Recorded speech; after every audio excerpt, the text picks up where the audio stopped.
नमस्कार साथियों, स्वागत है आपका लालटेन स्टडी में। आज हमारे बीच मौजूद हैं हेमंत रघुवंशी, जो 2023 10th क्लास में मध्य प्रदेश के टॉप 10 में 8th नंबर पर आए थे और 12th क्लास में इन्होंने 11th क्लास में मैथ लिया और 12th क्लास में इन्होंने 92% से 12th क्लास पास करी है। अभी फिलहाल ये यूपीएससी की तैयारी कर रहे हैं और इनसे हम जानेंगे कि 12th क्लास में हमें किस तरीके से तैयारी करना चाहिए और हमें किस तरह से अपने तनाव और तमाम तरह की समस्याएं, जो मानसिक समस्याएं हमारे ऊपर होती हैं, उनसे कैसे निपटा जाए। तो आइए स्वागत करते हैं हम हेमंत रघुवंशी जी का लालटेन स्टडी में। हेमंत रघुवंशी जी, आपका स्वागत है। तो आप बताइए, आपने 11th क्लास में मैथ सब्जेक्ट क्या सोच कर लिया था?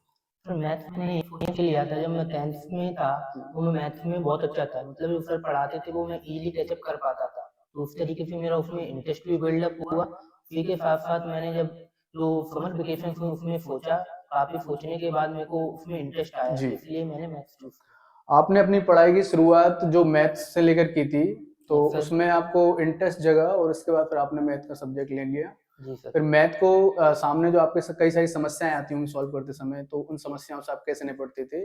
टीचरों से किस तरह का आपका संवाद होता था?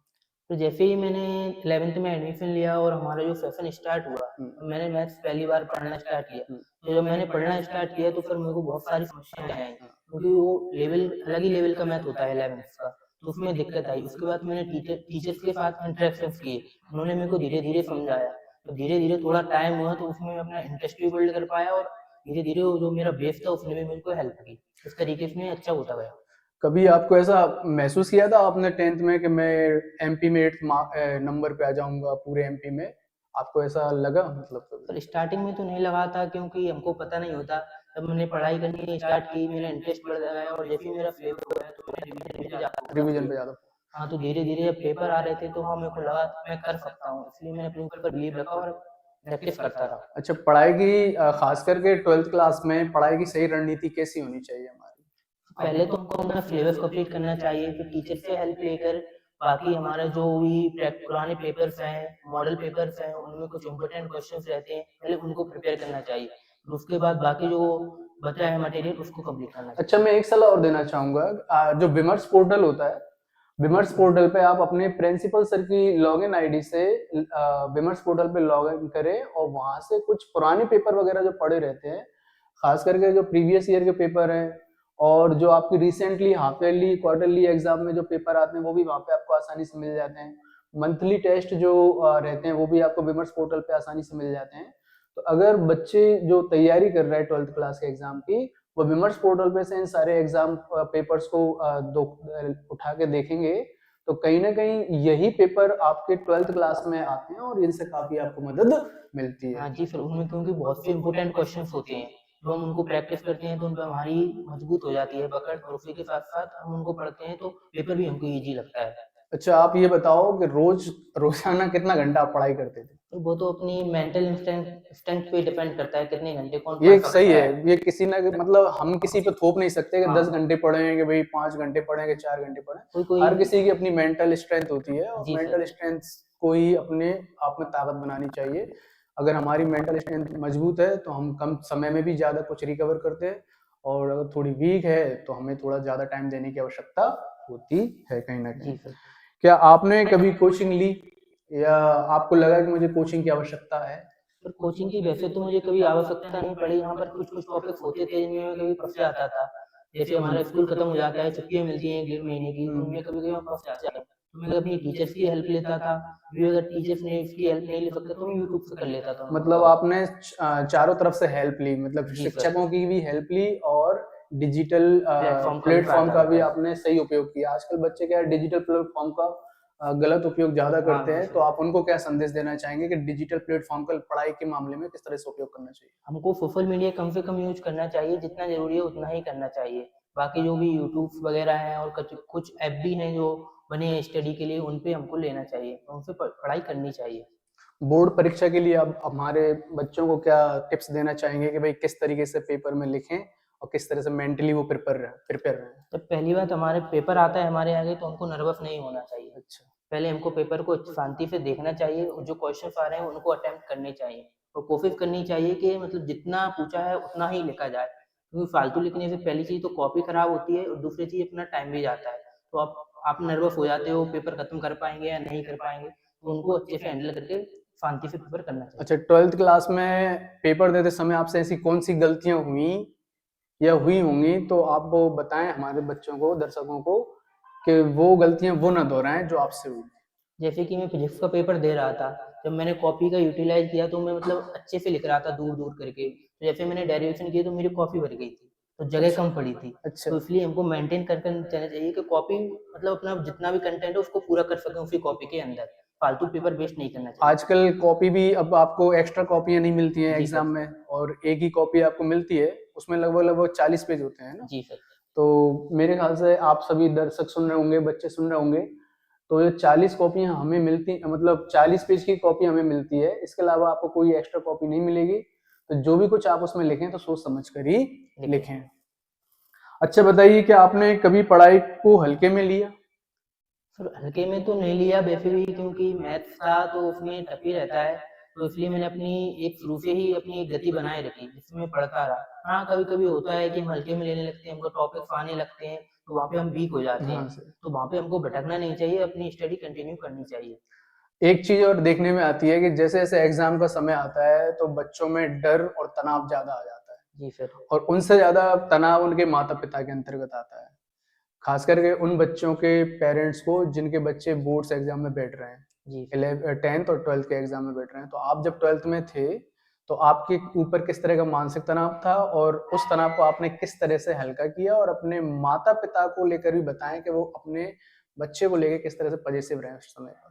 जब हमारे पेपर आते हैं तो हमको हमारे टीचर्स को और हमारे पेरेंट्स को हमसे एक्सपेक्टेशन होती है, हमको भी होती है, तो स्ट्रेस जनरली आता ही है। तो उस वक्त हमारे पेरेंट्स को करना चाहिए कि अपने बच्चों पे बिलीव रखें और बच्चों को भी अपने ऊपर सेल्फ बिलीव रख के अपनी पढ़ाई करनी चाहिए शांति के साथ, जिससे वो अपने पेपर में अच्छा कर पाए, क्योंकि स्ट्रेस लेंगे तो पेपर ही बिगड़ता है, उससे और कुछ नहीं अच्छा, होता। माता पिता के तनाव को कम करने के लिए क्या किया जाए? माता पिता को पहले तो अपने बच्चों पे विश्वास रखना चाहिए और बच्चों को भी जो साल भर पढ़ते हैं, माता पिता को भी जब भी शक होता है जब बच्चे पढ़ते नहीं है साल भर, तो उसी से उनको स्ट्रेस होता है। तो स्ट्रेस कोशिश करनी चाहिए कि अपने माता पिता को विश्वास दिला सकें कि वो हम पे विश्वास रखें मतलब अंतिम समय बच्चों में। की ये जिम्मेदारी बनती है कि कहीं ना कहीं माता पिता को मतलब जब एग्जाम हो रहा होता है वो बच्चे का अकेला एग्जाम नहीं हो रहा होता है, वो कहीं ना पूरे कहीं माता पिता का और पूरी फैमिली का एग्जाम हो रहा होता है। और उस एग्जाम के दौरान हमें क्या करना चाहिए, माता पिता को ये विश्वास दिलाना चाहिए कि भाई हम अच्छे से पढ़ेंगे और पास हो जाएंगे, तो माता पिता भी कम से कम तनाव से मुक्त रहेंगे और हम भी तनाव से मुक्त मुक्त रहेंगे। रहेंगे। ये जान के बड़ा अच्छा लगा आपसे कि आप मतलब इस तरह से मतलब अपने पढ़ाई के दौरान इस तरह का बिहेवियर भी अपने माता पिता के साथ अच्छे से रखते थे। अच्छा, रिजल्ट के तनाव से कैसे आप, मतलब क्या होता है हमें लगता है कि हमारा रिजल्ट कैसा आएगा क्या रहेगा, तो उस तनाव से आप कैसे दूर रहते थे? जनरली जैसे सर हम पेपर देकर आते हैं तो हमको एक आइडिया रहता है ये कि हम कितना स्कोर कर सकते हैं, वो पेपर हमने ही लिखा है और हमने ही पढ़ा होता सही है, बात। तो एक आइडिया रहता है कि हम इतना स्कोर कर सकता हूँ, तो अपने ऊपर बिलीव रखना चाहिए और जितना भी आया है उसको एक्सेप्ट करके अगर कम भी आता है तो आगे अच्छे से मेहनत करना चाहिए, जी। और अगर ज़्यादा आए हैं तो उसको अपना एक तरीके से मोटिवेशन बना के और आगे और अच्छे से अच्छे प्रिपेयर से। करना चाहिए। अच्छा, फेल होने का डर, तनाव भी कहीं न कहीं हमारे मन में रहता है कि यार ऐसा ना हो जाए कि मतलब एक आध सब्जेक्ट, खासकर वो उन बच्चों को मैं बोलना चाहूँगा, उन बच्चों के बारे में जो थोड़ा वीक हैं पढ़ाई में, या उन्हें लगता है कि यार ऐसा ना हो कि अपन चले जाएँ एक आध सब्जेक्ट में, तो उस तनाव को वो बच्चे किस तरह से दूर करें? पहली चीज़ इसलिए होता है क्योंकि वो स्टार्टिंग से पढ़ाई नहीं कर पाते हैं, वो कहीं न कहीं डिस्ट्रैक्ट हो जाते हैं। तो डिस्ट्रैक्ट। उस समय आपको अपने टीचर्स की मदद लेनी चाहिए क्योंकि उनको बहुत एक्सपीरियंस होता है पेपर्स का। वेरी तो गुड। उस समय अपने टीचर से बात करें और जो इम्पोर्टेंट है और जो टॉपिक्स इम्पोर्टेंट हैं वहाँ उनको पढ़ना चाहिए जिससे वो कम से कम पास तो हो जाएँ। फिर उसके साथ अच्छा अगर उन टॉपिक्स को क्लियर कर लेते हैं तो फिर आगे के कॉन्सेप्ट पढ़ के अच्छे नंबर ला सकते हैं। जब 10th क्लास में जब आप थे तो आपने अच्छे खासी परसेंटेज से आपने 10th क्लास पास की, जी सर। और ओवरऑल मध्य प्रदेश में आपकी 8वीं नंबर की रैंक थी। इसके बाद आपको कैसा महसूस हुआ और क्या समझ के आपने मैथ लिया? सर पहले तो मैथ्स तो मैंने वो बताया, फिर जैसे इंटरेस्ट था इसलिए मैंने लिया। हुँ। जैसे ही मेरा रिजल्ट आया तो फिर मैंने तो देखा नहीं था, फिर मेरे बड़े भाई ने देखा था क्योंकि मेरे को पता नहीं था आ रहा है, उस दिन मैं बिजी था, तो भैया ने बताया था कि तेरी इतनी परसेंट बनी और इतनी रैंक आई। तो बहुत खुशी हुई थी क्योंकि मेरे से ज़्यादा मेरी फैमिली को खुशी थी, तो उनके चेहरे पे प्राउड देख के मेरे को बहुत अच्छा लगा था। अच्छा, एक बात तो मैं बच्चों को बोलना चाहूँगा कि आफ्टर 10th हमें जो सब्जेक्ट चुनना होती है, कई बार बच्चे क्या करते हैं अपने पेरेंट्स के दबाव में या फिर अपने दोस्तों के साथ में कि भाई मेरा दोस्त ये सब्जेक्ट ले रहा है इसलिए मैं भी ये ले लेता हूँ, ऐसे करके वो अपने सब्जेक्ट चुन लेते हैं। लेकिन दर हकीकत इसमें क्या होता है कि हमें ऐसे सब्जेक्ट चुनना चाहिए जिसमें आपका मन हो और जिसमें आपके पढ़ने की काबिलियत हो। जैसे पता चला कि मेरा मैथ अच्छा नहीं है और मेरा दोस्त मैथ ले रहा था तो मैंने भी मैथ ले लिया, अब बाद में मुझे दिक्कत आ रही है, तो ये बड़ी समस्या बनती है हमारे सामने।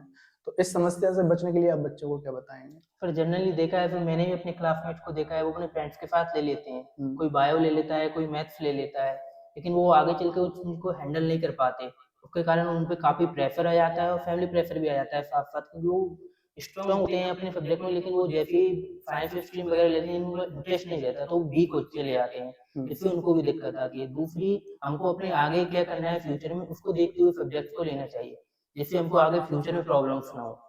अच्छा ये बताइए, आप 10th क्लास और 12th क्लास अब छोड़ के आ चुके हैं, यानी पूरी कर दी जी जी। आपने। अब पीछे मुड़ के अगर देखें तो 10th और 12th क्लास आपकी ज़िंदगी में क्या मायने रखती हैं? और ये क्यों हमारे लिए सबसे ज़्यादा ज़रूरी हो जाती हैं और ये हमारी शिक्षा के पड़ाव में कितनी महत्वपूर्ण भूमिका निभाती हैं? थोड़ा इसके बारे में बच्चों को तो बताएँ। पहली चीज़ तो वो बोर्ड्स रहते हैं, तो वहाँ पे हमको अच्छी तरीके से टेस्ट करती हैं वो क्लासेस, हमने क्या सीखा, वो अपने बेसिक्स वगैरह क्लियर करती हैं। दूसरी चीज़, उन क्लासेस से हमको बहुत कुछ सीखने को मिलता है, क्योंकि हमारे फ्रेंड्स, हमारे टीचर सब कुछ रहते हैं, उनसे हमको मोटिवेशन भी मिलता है, हमारा एक तरीके से स्ट्रक्चर भी बिल्डअप होता है, और हमारा मेंटल फाउंडेशन भी वहीं से स्टार्ट होती है, वेरी गुड। तो वो आगे चल के बहुत हेल्पफुल होती है। आप 12th क्लास के स्टूडेंट्स या विद्यार्थियों को एक लाइन में अपनी तरफ से क्या संदेश देना चाहेंगे ताकि वो समझ सकें कि वो भी इस लायक हैं कि भाई वो पास भी करेंगे और बहुत अच्छी परसेंटेज से पास करेंगे? पहली चीज़, अपने ऊपर सेल्फ बिलीव रखें, और कोई भी कमज़ोर नहीं होता है, अपनी आँखों में आँखें डाल के कहें कि मैं कर सकता हूँ, क्योंकि अगर आँखों में आँखें डाल के आप अपने आप से वादा करोगे तो आप ज़रूर कर पाओगे, इसलिए सेल्फ बिलीव रखें। सही, ये भी सही, मतलब हमें मतलब खुद से वादा करना खुद चाहिए, पे वादा करना चाहिए।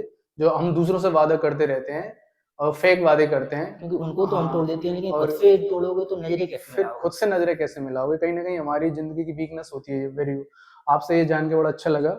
अब मैं आपसे पूछना चाहूँगा कि भविष्य में हमारे लिए और कौन-कौन से रास्ते खुले हुए हैं, जिनसे आप थोड़ा 12th क्लास के बच्चों को मोटिवेट कर सकें कि भई आफ्टर 12th आपके लिए अगर आप अच्छी परसेंटेज से पास करते हैं, तो उनके लिए क्या अपॉर्च्युनिटीज़ हैं?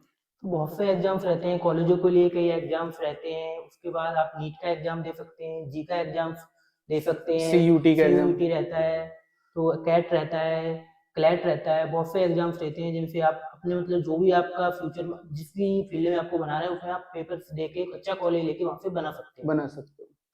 तो मतलब कहीं न कहीं बच्चों को आफ्टर 12th बहुत सारी अपॉर्च्युनिटीज़ रहती हैं और हर अलग-अलग फ़ील्ड में वो अपना करियर सेटअप कर कर सकते हैं। सकते हैं। अच्छा, आपने सीयूईटी के बारे में बताया और क्लैट के बारे में बताया, थोड़ा इसको बच्चों को डिटेल में बताएँगे? क्योंकि नीट और आईआईटी तो बच्चे ज़्यादातर कॉमनली जानते हैं, लेकिन क्लैट और सीयूईटी का एग्ज़ाम किस तरह का एग्ज़ाम है, थोड़ा इस पे? क्लैट बेसिकली हम जो लॉयर्स करते हैं उनके लिए अच्छे से कॉलेज प्रोवाइड करवाता है क्लैट, जो हमारा एग्जाम लेता है और हमारे परसेंटाइल के बेसिस पे सिलेक्शन करता है, और उस सिलेक्शन के बेसिस पे हमको आगे कॉलेजेस मिलते हैं जो हमको लॉ की तैयारी कराते हैं। राइट। ऐसे ही सीयूईटी रहता है, उससे हमको कई कॉलेजेस मिलते हैं जिसमें बीएससी बीटेक वगैरह कराते हैं। तो सीयूटी के थ्रू आप अच्छे यूनिवर्सिटीज़ में, खास करके सेंट्रल यूनिवर्सिटीज़ में एडमिशन पा ले सकते सकते हैं। हैं। अभी इसकी डेट जो थी मेरे ख्याल से निकल गई है, 30 तारीख थी, फिर कुछ बढ़ा दी थी उन्होंने, 2 या 3 कर दी थी, तो वो भी जी। हाँ, हो गई है ना। आज आप बताइए कि आप उच्च पढ़ाई की तरफ अग्रसर हो गए और जिसमें 12वीं और 10वीं क्लास की क्या भूमिका रही आपकी पढ़ाई, तो जो पहली अभी चीज़ आप तो पढ़ा कर उन्होंने रहे हैं? मेरा फंडामेंटल क्लियर किए और मेरा एक बेस बनाया, जिस बेस को मैं अपने मजबूत रखते हुए आगे अच्छे से टॉपिक्स को क्लियर कर सकता हूँ। जैसे मैं यूपीएससी की पढ़ाई कर रहा हूँ, तो जिसमें मैं टॉपिक्स पढ़ता हूँ, ज्योग्राफी हुई, साइंस एंड टेक हुआ, और सोसाइटी वगैरह हुई, तो इनमें बेसिकली चीज़ें वही रहती हैं, लेकिन आगे ज़्यादा एक्सप्लेनेशन में होती हैं, डीप में रहती हैं, तो हमको उनको बेस हमारा क्लियर होगा तो अच्छे से हम उनको समझ सकते हैं, कॉन्सेप्ट क्लियर होते हैं हमारे।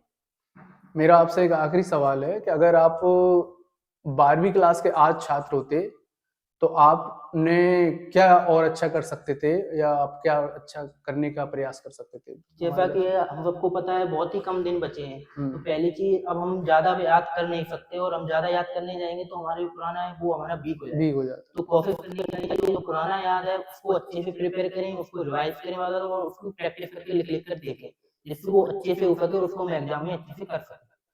आपकी यहाँ तक की पढ़ाई में आपके कौन कौन शिक्षकों का महत्वपूर्ण साथ रहा? आप क्या उनको बताना चाहेंगे, उनको याद करना चाहेंगे यहाँ पे उन शिक्षकों को?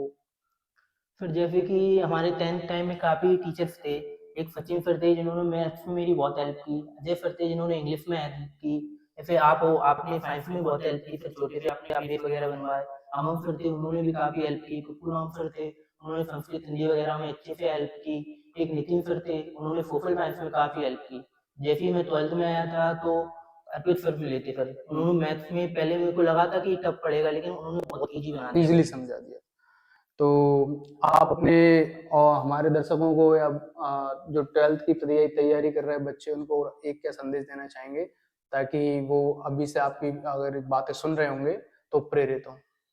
तो अपने टीचर पे बिलीव रखें, अपने ऊपर बिलीव रखें, और टीचर से मेंटरशिप लेते रहें, क्योंकि उनको काफ़ी एक्सपीरियंस रहता है और वो हमको हमारी स्टडी में काफ़ी हेल्पफुल होता है। आपने यहाँ पर आए और आपने हमसे बात की, इसके लिए आपका बहुत बहुत धन्यवाद। Thank you.